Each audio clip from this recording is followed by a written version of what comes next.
Je suis vraiment très heureuse d'être ici pour lancer le French Fab Tour. Très heureuse parce que je voudrais que l'année 2019 soit l'année de l'industrie. L'année où on soit tous, à la fin de l'année, tous les Français, tellement fiers de notre industrie, tellement fiers de nos pépites, tellement fiers de nos PMI, de nos entreprises de taille intermédiaire et des grands groupes qui créent tellement d'emplois, ils sont tellement compétitifs à l'international.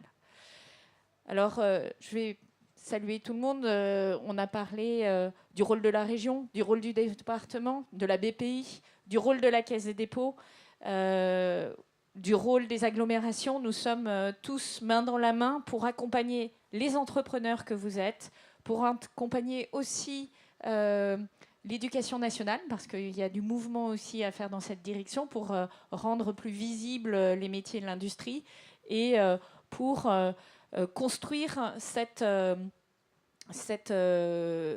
une plus grande industrie. Je voudrais partager avec vous une conviction profonde.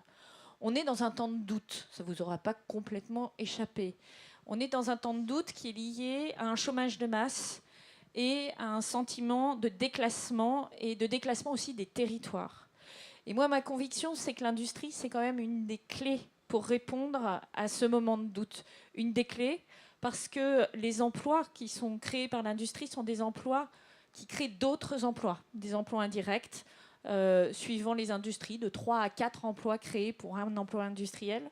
Ce sont des emplois, on l'a dit, qui sont durables, qui payent bien, qui sont intéressants et qui sont du coup de nature à immédiatement reconstruire, retisser ce lien territorial dont on a besoin. Et dans ce temps d'inquiétude, on a tendance à mettre les projecteurs sur ce qui ne va pas. Alors, dans les journaux, on parle des sites qui sont en difficulté, qui doivent se reconvertir, qui vont peut-être fermer ou qui ferment. Et on ne dit pas que depuis 2 ans, il y a un mouvement de réindustrialisation de la France qui est important. Alors, bien sûr, ces 20 dernières années, si on prend une perspective plus large, on a perdu 1 million d'emplois dans l'industrie. Bien sûr, cette perte d'emploi a fait perdre à des territoires des savoir-faire, a fait perdre aussi de la confiance. Et ce redressement industriel qu'on observe depuis 2 ans, il est fragile. Mais c'est précisément parce qu'il est fragile qu'on doit se battre. Et moi, je voudrais quand même célébrer les succès. Célébrer le succès de Toyota, qui, étant son usine, a annoncé l'année dernière qu'il investissait 300 millions d'euros. Célébrer le fait que nous accueillons la première voiture électrique de Daimler en Moselle. Célébrer le fait qu'AstraZeneca étend son site à Dunkerque. Célébrer l'entreprise, la PME GIS que nous avons visitée ce matin avec la présidente du conseil régional, le président du conseil départemental, Nicolas Dufourcq, et qui nous dit, sur telle niche de marché, je vais prendre 90% du marché mondial. 90% du marché mondial. Pourquoi ?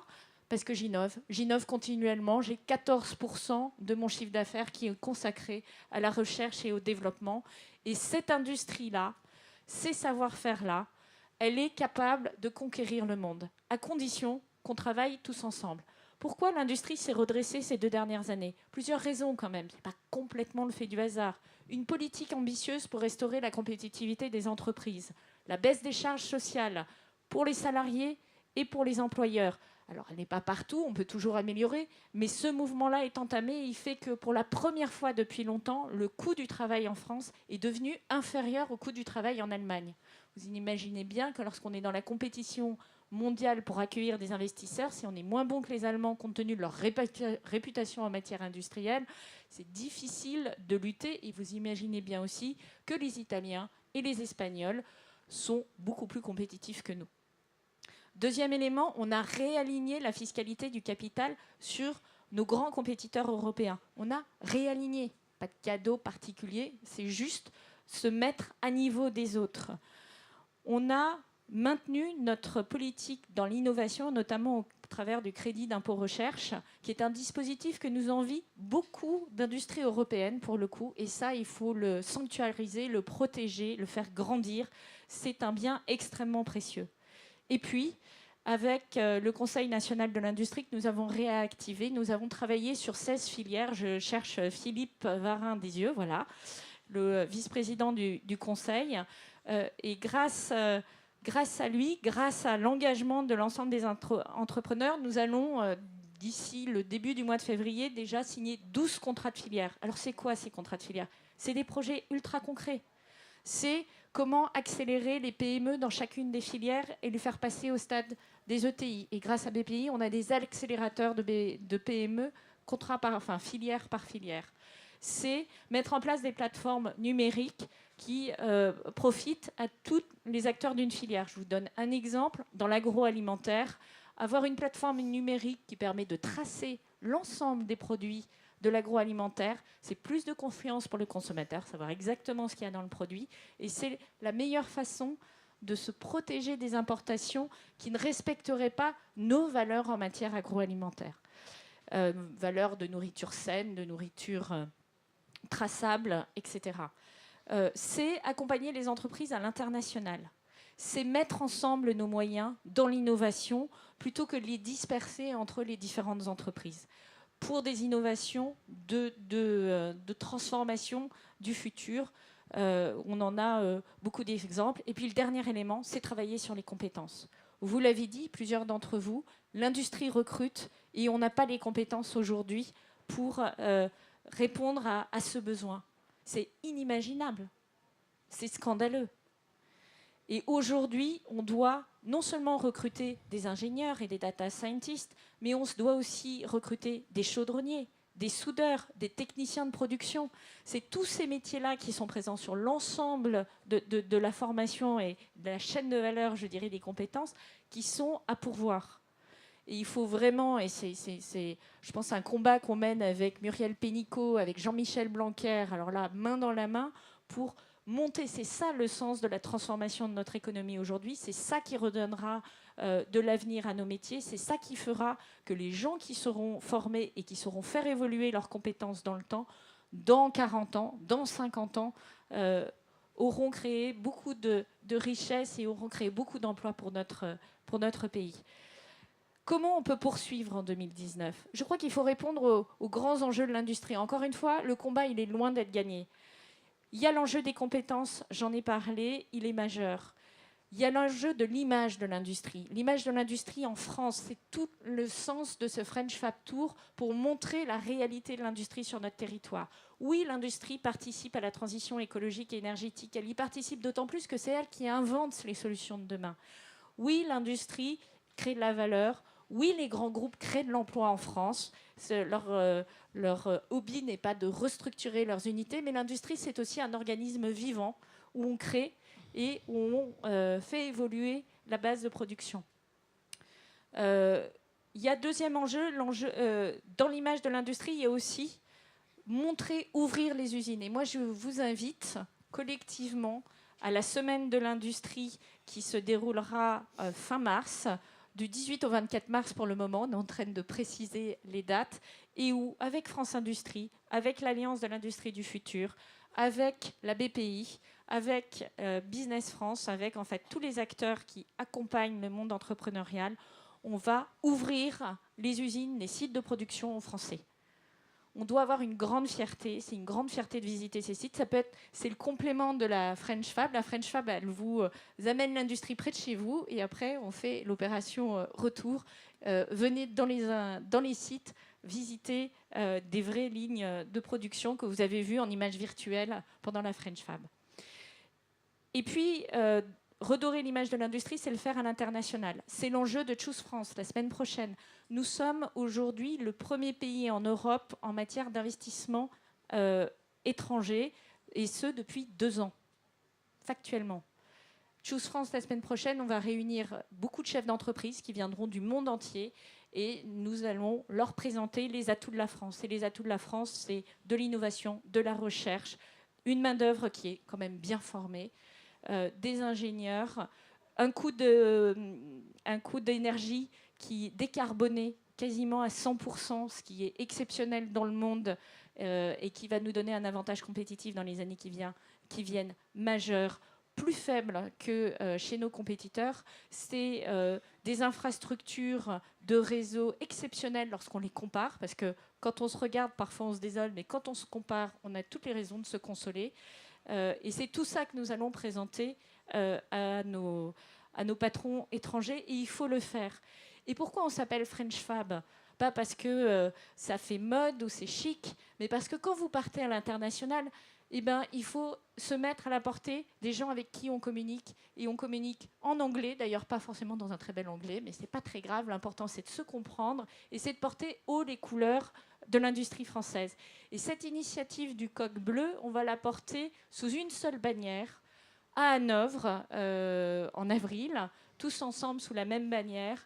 Et ça doit être la manière aujourd'hui d'aborder ces grands marchés. C'est en étant groupés qu'on fera masse, qu'on sera grand, qu'on pourra prendre avec nous les plus petites entreprises et qu'on sera capable de montrer cette excellence française.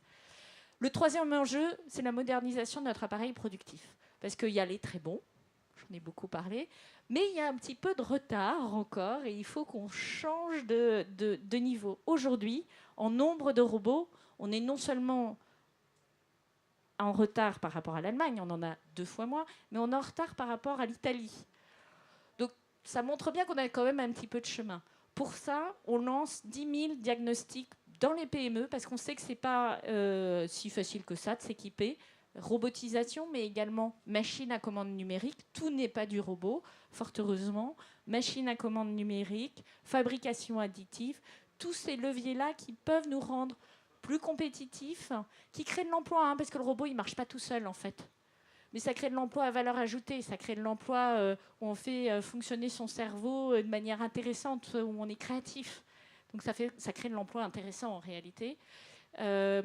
Donc, accompagner les PME dans leur diagnostic, d'une part, et les aider à financer ces investissements au travers d'un dispositif de suramortissement qui est très important, que nous ouvrons pour les 2 années qui viennent. Quatrième enjeu, c'est l'attractivité de nos territoires. Eric en a parlé. L'attractivité des territoires, c'est notamment le dispositif territoire d'industrie. Et là, je regarde la patronne de la région parce que c'est elle la patronne. Pour le développement économique, c'est la région qui est la patronne.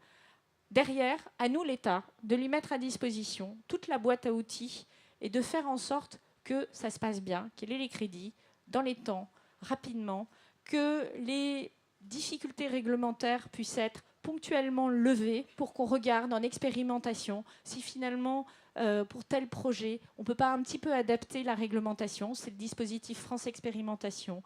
Qu'on puisse créer ces centres d'apprentissage avec les vrais je dirais, équipements, c'est-à-dire ceux qu'on utilise aujourd'hui et pas ceux qui sont dans les centres d'apprentissage pour 1001 raisons, mais qui datent un tout petit peu, genre, mais je vais en parler hier des machines à vis sans fin. Bon, malheureusement, c'est quand même pas la technique prioritaire privilégiée aujourd'hui.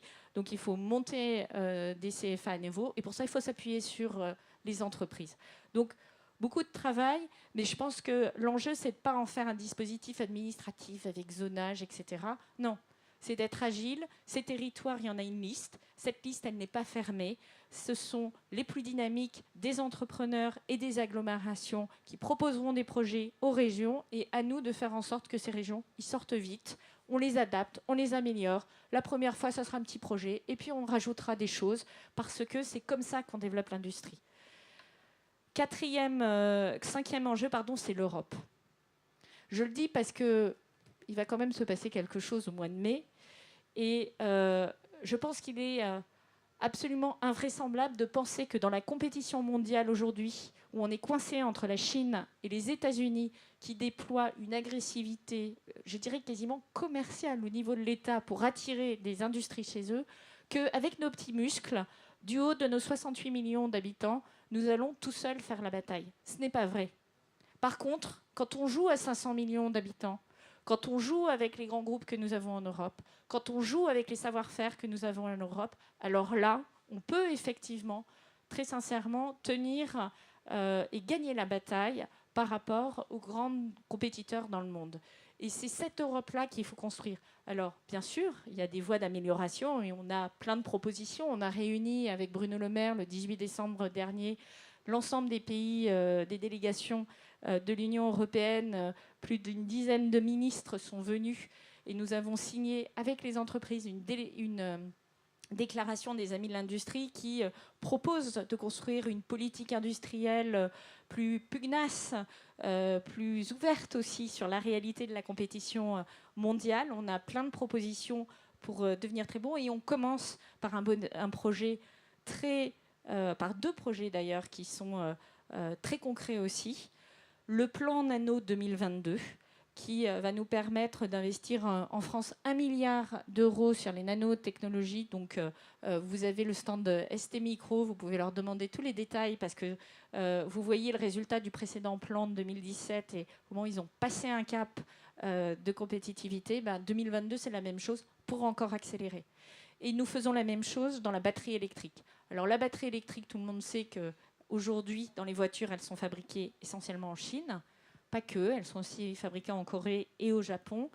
Mais nous, on veut se positionner sur la 4e génération de la batterie électrique. Cette 4e génération, elle n'existe pas encore. Donc, on saute une génération et on se met là où on peut reconstruire quelque chose qui soit puissant et qui accompagne la montée du véhicule électrique, qui prendra du temps. Hein, je veux dire, 2025, on commencera à avoir des vrais contingents parce qu'il faut transformer quand même tout notre portefeuille et il y aura probablement encore beaucoup de véhicules à essence et beaucoup de véhicules diesel de produits. Mais simplement, c'est un changement qui est inéluctable dans la durée, à moyen terme, du fait de la disparition des énergies fossiles ou de leur coût et de leur empreinte sur le climat, sur le changement climatique. Et donc, pour faire cette bataille, on s'est associé avec l'Allemagne et avec les compétences de Total Saft, les compétences de BASF, les compétences de Solvay. On est capable de construire la batterie électrique de 4e génération. Voilà le type de projet concret sur lequel l'Europe peut nous permettre de gagner. On le fait aussi sur l'intelligence artificielle. Donc vous voyez, c'est aussi au niveau de l'Europe que le combat va se jouer.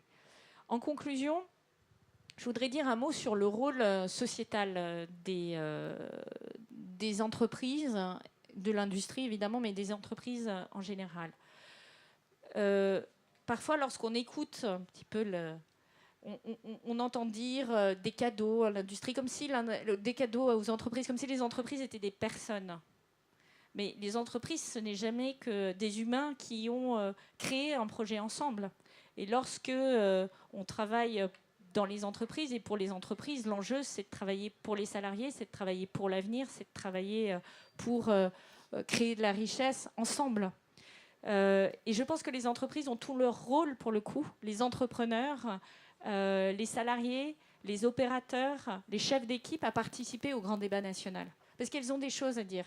Elles ont des témoignages à apporter sur l'écologie. Elles ont des choses à dire sur la fiscalité. Elles ont des choses à dire sur le service public. On parlait tout à l'heure du très haut débit. Hier, dans la table ronde que j'ai eue avec des entrepreneurs, certains me disaient « j'ai une super machine, mais je n'ai pas de bande passante pour la faire fonctionner. Je suis obligée de mettre plusieurs cartes SIM pour arriver à la faire fonctionner. » Donc effectivement, parce que j'ai plus de débit qu'avec la DSL.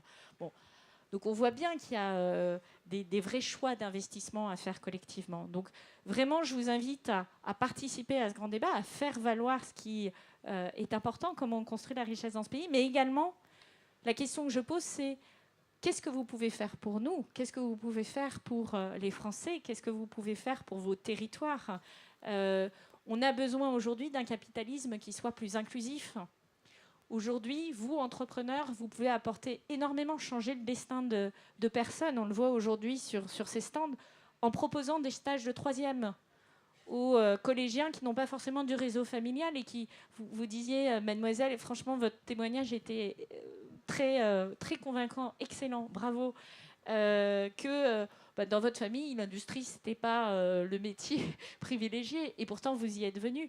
Mais pour y venir, il faut avoir l'opportunité d'être mis en contact de l'industrie.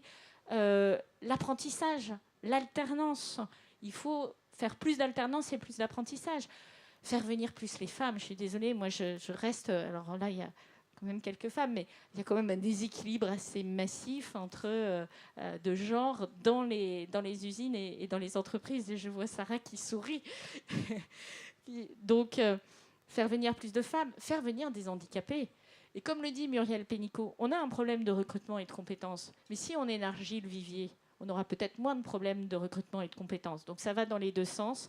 Donc voilà ce que je voulais vous dire plus globalement. En tout cas, nous, le French Fab, c'est aussi Tours, c'est aussi l'occasion de promouvoir l'industrie du futur et ses diagnostics, de mettre en valeur ceux qui y sont passés, de recueillir les besoins des entreprises et des entrepreneurs pour pouvoir nourrir notre logiciel de politique publique et faire en sorte de s'adapter toujours à vos besoins, comme vous vous adaptez toujours à vos clients.